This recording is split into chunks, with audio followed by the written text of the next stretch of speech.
Hello dear students, how are you? I hope you are fine. Welcome to my channel Law Scholars and Legal Issues. I am Advocate Vanita. I am presenting here again with another important topic that is related to right to private defense. In the last previous class of right to private defense, we have already discussed about the overview of section 96 or you can say that right to private defense. Last class में private defence का एक overview मैंने आपको बता दिया था कि जो प्राइवेट डिफेंस है वो कहाँ यूज होता है, कैसे यूज होता है, किन पर्पस के लिए यूज किया जाता है और उसके सेक्शन को लाने का या इस प्रोविजन को लाने का क्या एक मोटिव था वो भी हमने डिस्कस किया था कि कई बार क्या होता है कि एट प्रेजेंट जो है एडमिनिस्ट्रेटिव अथॉरिटी नहीं पहुंच पाती है, तो उस लेवल में उस मैटर में क्या है कि हम राइट टू प्राइवेट डिफेंस का यूज कर अपनी जान बचा सकते हैं और अपनी प्रॉपर्टी को भी बचा सकते हैं। तो कहीं ना कहीं जो है प्राइवेट डिफेंस और सेल्फ डिफेंस दोनों में एक डिफरेंस भी है जो मैंने आपके साथ शेयर किया था लास्ट क्लास में। अगर आपने मेरा वो लास्ट वीडियो नहीं देखा है तो आप जो है लिंक पर जाकर या आप डायरेक्ट जो है चैनल पर जाकर उसकी प्ले लिस्ट में आपको वो लास्ट वीडियो जो है आईपीसी की प्ले लिस्ट में मिल जाएगा, तो आप वहां से भी उसे देख सकते हैं। तो आज हम बात कर रहे हैं सेक्शन 96 का। सेक्शन 96 बात करता है, देखिए मैंने आपको बताया था अच्छे से कि जो सेक्शन 96 से लेकर 100 तक के जो प्रोविजन है वो बेसिक्स हैं। बेसिक्स का मीन्स कि चाहे right to private defence of person हो या प्रॉपर्टी, दोनों के लिए उनको यूज किया जाता है। ये जो बेसिक आप कह सकते हो सिमिलर से प्रोविजन सभी के लिए इक्वली अप्लीकेबल होंगे। अगर हम बात करते हैं सेक्शन 96 की, वो साफ तौर पे कहता है nothing is an offence which is done in exercise of right of private defence. कोई भी एक ऐसा ऑफेंस नहीं होगा अगर वो आपने यूज किया था राइट ऑफ प्राइवेट डिफेंस में, अगर एक्सरसाइज करते हुए आपने अपने जान को बचाते हुए या अपनी प्रॉपर्टी को बचाते हुए अगर आपने कोई ऐसा राइट यूज किया है जिससे कि आप अपना डिफेंस कर पाते हो तो उससे राइट टू प्राइवेट डिफेंस बोला जाता है। अब थोड़ा सा हम बेसिक भी समझ लेते हैं क्या कुछ है 96 के पीछे का मेन मकसद जो है वो क्या है वो थोड़ा देखें। देखिए अगर हम सेक्शन 96 की बात करते हैं तो बात करें कि आपने राइट टू प्राइवेट डिफेंस जो है वो किया। अब राइट टू प्राइवेट डिफेंस आपको मिला, अब यूज करोगे। देखिए एक एफआईआर लॉन्च हुई, ठीक है, एफआईआर होती है उसमें मान लीजिए स्टेट के द्वारा, नॉर्मली स्टेट के द्वारा ही होता है। स्टेट हम हरियाणा में है तो हरियाणा का ही एग्जाम्पल लेते हैं, स्टेट ऑफ हरियाणा वर्सेस कोई भी एग्जाम्पल ले लीजिए डी। अब ये डी जो है इसके खिलाफ एफआईआर के बाद चार्जशीट कोर्ट में पेश हुई। जब चार्जशीट पेश हुई तो उसके बाद क्या हुआ, इंक्वायरी वगैरह होगी कोर्ट में और फिर ट्रायल स्टार्ट हुआ। जब ट्रायल स्टार्ट हुआ तो इसके खिलाफ जब किसी प्रकार का फैसला आए तो उससे पहले ही जो डिफेंस था, डिफेंस मतलब जो ये डी का एडवोकेट था वो कहता है कि जी मेरे जो क्लाइंट है उसने अगर ये एक्ट किया है तो ये अपने राइट टू प्राइवेट डिफेंस में किया है। अब ठीक है, राइट टू प्राइवेट डिफेंस में किया है, अगर मर्डर हुआ है डी से तो राइट टू प्राइवेट डिफेंस में हुआ, तो ये साबित अब कौन करेगा, ये साबित करेगा डी। कहाँ प्रोविजन दिया गया है, सेक्शन 105 इंडियन एविडेंस एक्ट में कहा गया है कि अगर राइट टू प्राइवेट डिफेंस का कोई भी राइट लेता है, ये कोई एक सेक्शन 96 की बात नहीं कर रहा है, ये कह रहा है कि किसी भी प्रकार का अगर राइट टू प्राइवेट डिफेंस लेना है किसी व्यक्ति ने, किसी व्यक्ति का मतलब एक्यूज ने, तो उस मामले में आप क्या करोगे, ये बर्डन ऑफ प्रूफ जो है वो एक्यूज के ऊपर होगा। वो ये साबित करेगा कि जी वहां पर उसका राइट ऑफ प्राइवेट डिफेंस था। तो ये ड्यूटी किसकी हो जाएगी, ये एक्यूज की हो जाएगी। जब भी क्रिमिनल ट्रायल होता है तो उसमें जो भी प्रूफ करना होता है वो प्रोसिक्यूशन प्रूफ करता है। प्रोसिक्यूशन का मतलब जो स्टेट की तरफ से जो एडवोकेट होता है, जो एडीए होता है, वो प्रूफ करता है और उसे प्रूफ करना पड़ता है बियॉन्ड रीजनेबल डाउट। 1% का वहां पर डाउट नहीं होना चाहिए। अगर 1% का भी डाउट हुआ तो डाउट जो है वो एक्यूज के फेवर में चला जाएगा। बियॉन्ड रीजनेबल डाउट प्रूफ करना पड़ता है। लेकिन अगर यहाँ पर एक्यूज कहता है कि उसने प्राइवेट डिफेंस में किया तो अब ये जो शिफ्ट हो जाएगा, ये बर्डन किस पर शिफ्ट हो जाएगा, डिफेंस पे।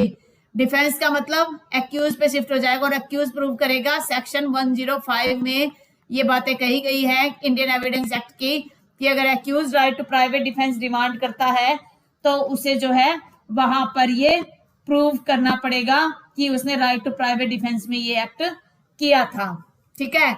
इसके बाद हम एक दो जजमेंट करेंगे, उससे आपको थोड़ा सा आइडिया भी हो जाएगा कि क्या कुछ है।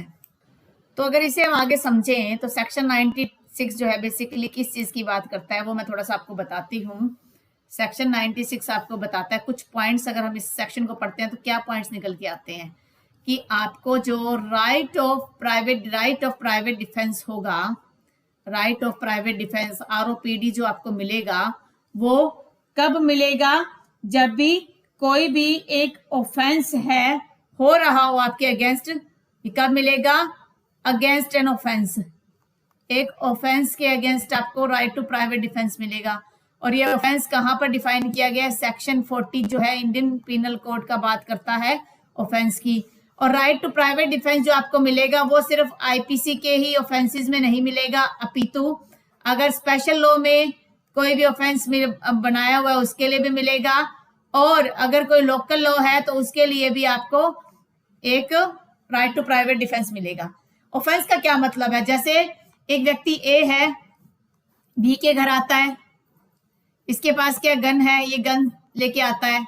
अब इससे अपना बचाव करने के लिए B के पास भी एक गन है, तो इसने इसके सामने गन निकाली और मारने का प्रयास किया। उससे पहले B ने क्या कर दिया? A के ऊपर वार कर दिया और A की क्या हो जाती है? डेथ हो जाती है। तो इस मामले में B ने क्या एक्सरसाइज किया? राइट टू प्राइवेट डिफेंस किया।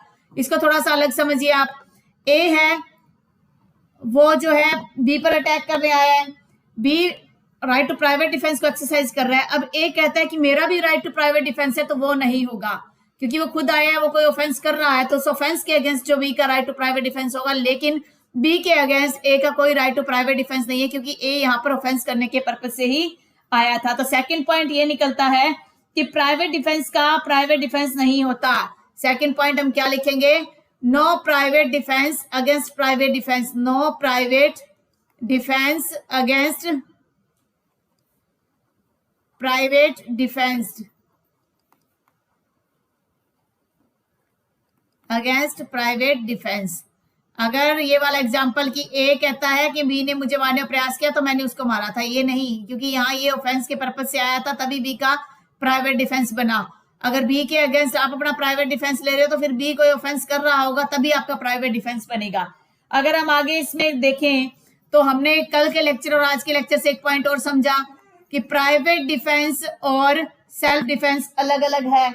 Private defence and self defence are different. Self defence क्या है?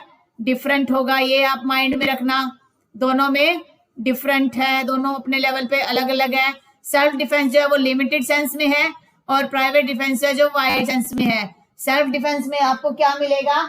आपको अपनी लाइफ और अपनी प्रॉपर्टी के लिए डिफेंस मिलता है, जबकि प्राइवेट डिफेंस में आप अपने फैमिली मेंबर्स को भी आप बचा सकते हो, उसके अगेंस्ट भी आपको राइट एक्सरसाइज किया जा सकता है, आपको राइट मिलता है। फिर अगर एक चीज और देखिए हम यहाँ पर कि जो भी आपने मान लो अटैक किया, अपना प्राइवेट डिफेंस एक्सरसाइज किया, तो उसके लिए आपको क्या होना चाहिए? अप्रीहेंशन, आभास होना चाहिए आपको कि आपको डर है, अप्रीहेंशन ऑफ फियर होना चाहिए। That fear can be of assault का फियर हो सकता है वो आपको, ठीक है, वो आपको मर्डर के लिए हो सकता है, यानी कि डेथ का फियर हो सकता है आपको, ग्रीवियस हर्ट का फियर हो सकता है। तो उस मामले में जब तक आपके सामने कोई फियर नहीं होगा तब तक जो है आप वहां पर अटैक नहीं कर सकते। The fear must be reasonable होना चाहिए, जो भी फियर आपको है वो मस्ट बी रीजनेबल होना चाहिए। अगर वो रीजनेबल नहीं है और सर्टन नहीं है, फिक्स नहीं है, तो आप उसे नहीं कह सकते। जैसे ए आया आपके घर में, नॉर्मली उसके पास कुछ भी वेपन नहीं है, लेकिन आप क्या करते हो? उस पर अटैक कर देते हो। किससे? आप लाठी ब्लो दे देते हो। अगर आप लाठी ब्लो देते हो तो आपको किसी प्रकार का हालांकि फियर नहीं था, लेकिन आपने बिना फियर के ही वहां पर अटैक कर दिया, तो आपने right of private defence exercise नहीं किया। राइट ऑफ प्राइवेट डिफेंस आपका तब आएगा जब सामने वाला व्यक्ति आपके ऊपर अटैक करने वाला था। अगर उसने अटैक ही नहीं किया और वो किसी प्रकार का डर आपको नहीं दिखा रहा है, तो आप right to private defence claim नहीं कर सकते हो। अब हम कुछ लैंडमार्क एग्जांपल्स को डिस्कस करेंगे जिससे आपको पता चल जाएगा कि राइट टू प्राइवेट डिफेंस जो है वो कब आपको मिलेगा, कब नहीं मिलेगा, उससे थोड़ा सा और क्लियरिटी हो जाएगी। इसके लिए एक लैंडमार्क केस है दीना भाबगी, दीना भाबगी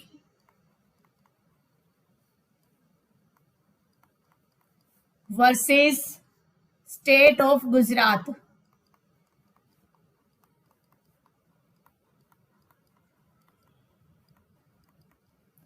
ये केस था 1961 का केस है। इस केस में क्या मैटर था, मैं मैटर समझा देती हूँ, पूरे के पूरे लिखवा नहीं पाऊंगी यहाँ पर मैं, काफी लेंथी हो जाता है फिर। मैटर क्या था, ये दीना बाबगी जो है वो क्या है, एक्यूज है। ये तो नॉर्मली है कि स्टेट ऑफ गुजरात का मैटर है, तो ये क्या होगा, ये प्रोसिक्यूशन होगा और ये डिफेंस होगा। डिफेंस मतलब एक्यूज्ड। इसमें क्या हुआ कि जो डिजीज था, जिस व्यक्ति की डेथ हुई वो क्या थी, एक विच क्राफ्ट थी। विच क्राफ्ट का मतलब जादू टोना वगैरह करने वाली एक लेडी थी। ये क्या करती है, ये आती है दीना के घर पर, इसके घर आती है, जादू टोने वाले हैं। इसको ये लगा कि इससे इसको जान का खतरा है, ठीक है। ये जान का खतरा समझ के ये इस पर अटैक कर देती है, सिर्फ जान का खतरा समझ के अटैक कर देती है। जब ये इसके घर आई थी ना, इसने पुलिस को, नॉट कॉल टू पुलिस, इसने पुलिस को भी कॉल नहीं किया। तो सुप्रीम कोर्ट ने इसमें यह बात कही कि यहां पर नीदर द अप्रीहेंशन ऑफ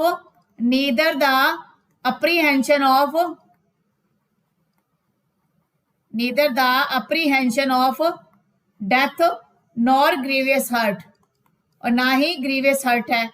तो यहां पर no benefit can be given, no benefit could लिख सकते हो आप या कैन भी लिख सकते हो, could be given to the accused.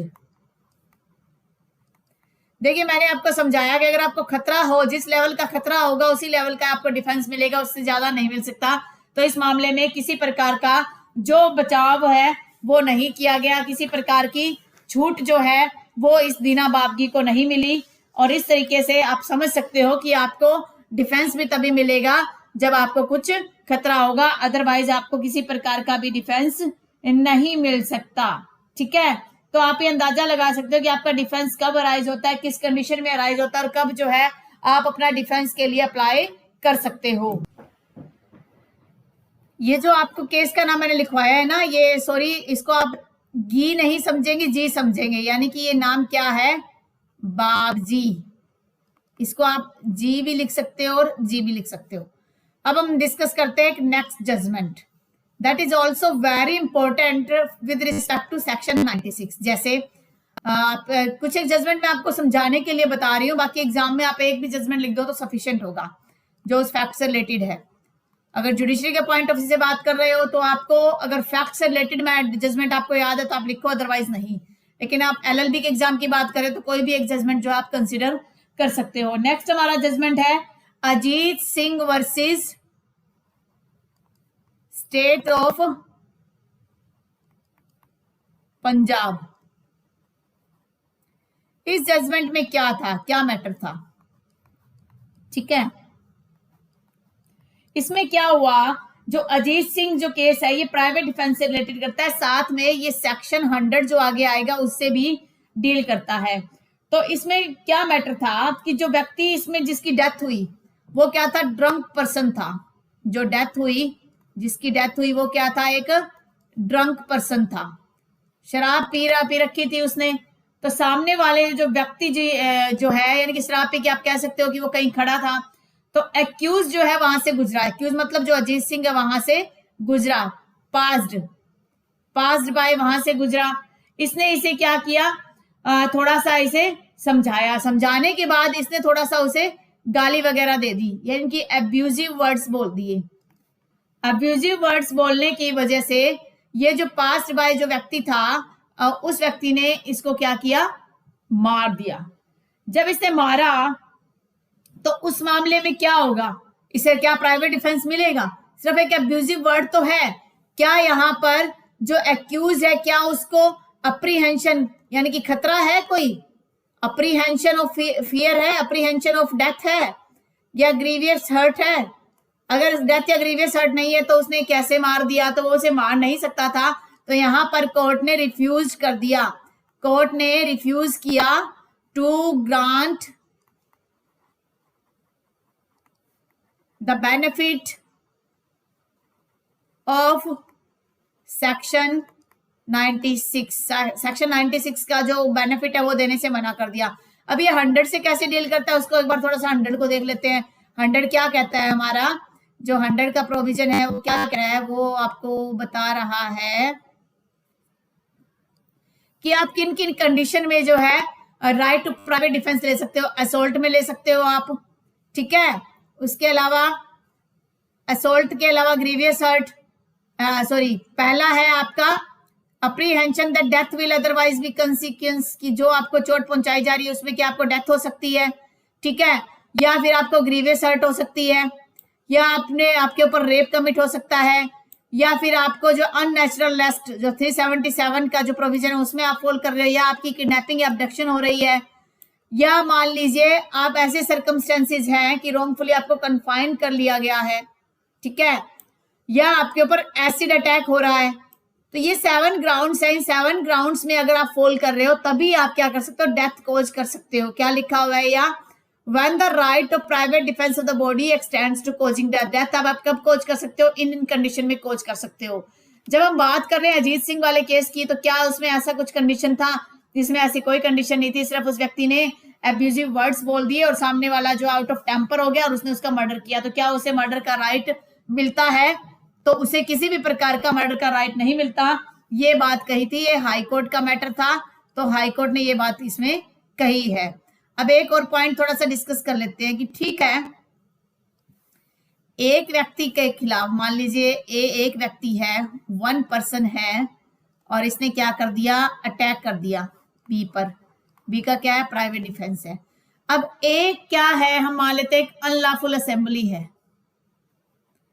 Unlawful assembly, unlawful assembly में क्या होता है, 5 से ज्यादा, 5 या 5 मोर पर्सन होते हैं। मान लीजिए 5 पर्सन हैं, ये 5 पर्सन क्या कर रहे हैं, बी पर अटैक कर रहे हैं। तो क्या बी को यहां पर भी राइट टू प्राइवेट डिफेंस मिलेगा? तो इससे रिलेटेड एक लैंडमार्क केस है। The name of the case is Gulzara Singh versus state of Punjab. Gulzara Singh versus state of Punjab. इस केस में क्या था, सुप्रीम कोर्ट ने यही बात कही थी, सुप्रीम कोर्ट का जजमेंट है 1971 का। तो इसमें ये कहा गया था कि जो राइट टू प्राइवेट डिफेंस है, राइट ऑफ प्राइवेट डिफेंस जो है, आरपीवी जो है, वो आप क्या करोगे, was also be can also be exercised against the unlawful assembly subject to section 100। Section 100 में जो प्रोविजंस दिए गए हैं उस प्रोविजन के हिसाब से आप वहां पर अटैक। मान लीजिए 5 व्यक्ति है, 1 2 3 4 5, ये तो चुप बैठे हैं, ये तीनों अटैक कर रहे हैं। तो इन तीनों के पास अगर बंदूक है तो ये भी बंदूक से वार कर सकता है, तीनों के पास नाइफ है तो नाइफ से वो अपना बचाव कर सकता है। तो ये है इसमें इंपॉर्टेंट केस, ठीक है। तो इस प्रकार से आप राइट टू प्राइवेट डिफेंस को अच्छे से समझ सकते हो कि इसमें क्या कुछ प्रोविजन है। पर अब एक और बात आती है कि मान लीजिए, एक एग्जांपल और ले रही हूं मैं, सपोज कीजिए जैसे मूवी में देखते हैं, एक व्यक्ति है ए, उसकी बी से लड़ाई होगी, ठीक है। ए जो है कमजोर पड़ गया, ये क्या करता है, 5 अपने फ्रेंड्स को साथ लेके आता है, और बाद में फ्रेंड्स आते हैं, ठीक है, और ये इस पर अटैक करते हैं, इसको मार देते हैं, और फिर कहते हैं कि जी हमारा प्राइवेट डिफेंस है। तो क्या यहाँ पर प्राइवेट डिफेंस मिलेगा?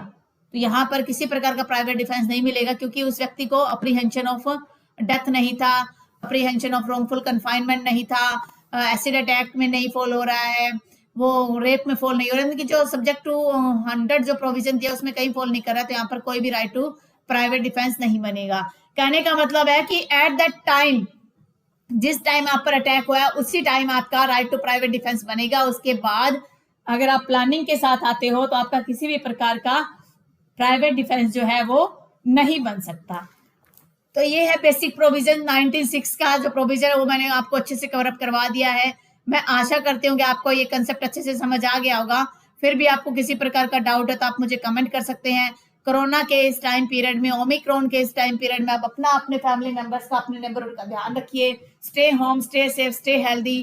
Thank you for watching and have a nice day.